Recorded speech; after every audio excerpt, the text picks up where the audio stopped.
This morning's mist made little Mount Harry to the west, with its outcropping of chalk, seem to hang indistinct and weightless in the hazy sunlight.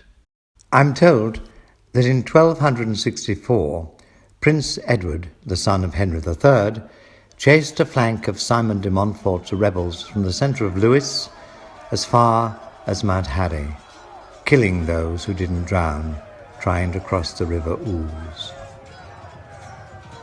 The retreating flank of Londoners must have followed a trajectory similar to what is now the railway line to London, taking them past the Norman church at Hamsey.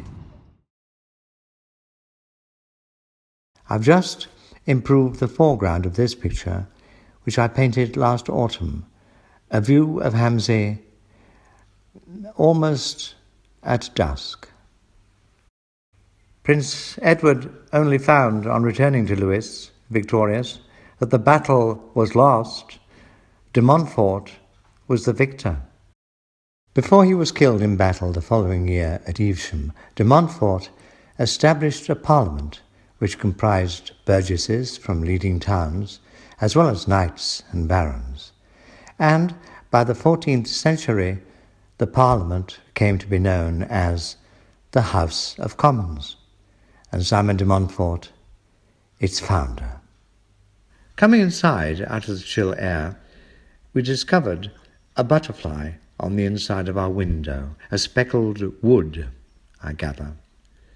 Such a butterfly with sets of 3 eye spots on its hind wings, like our intruder, rather than 4 spots, is likely to be a patroller, not a territorial type, and to back down in a battle over a sunspot held by a 4-spotted butterfly. So, warfare, not usually to the death, but in uniform. And the females usually prefer the ones with the 4 spots and the territory.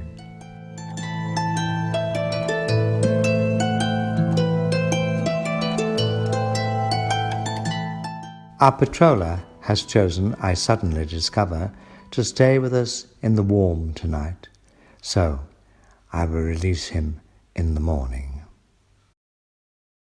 All this talk of butterflies has brought a fragment of King Lear to mind when he's talking to Cordelia, when they've been reunited and are on their way to prison. So we'll live and pray and sing and tell old tales, and laugh at gilded butterflies, and hear poor rogues talk of court news. And we'll talk with them too, who loses and who wins, who's in, who's out, and take upon us the mystery of things, as if we were God's spies. I have started to read Anna Karenina, valued as the greatest book ever written by some authorities, I read.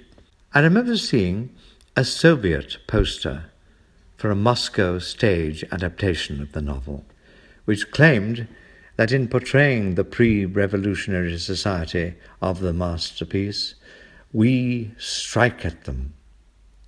Shame I didn't carry an iPhone in those days to record the rare piece of political ephemera.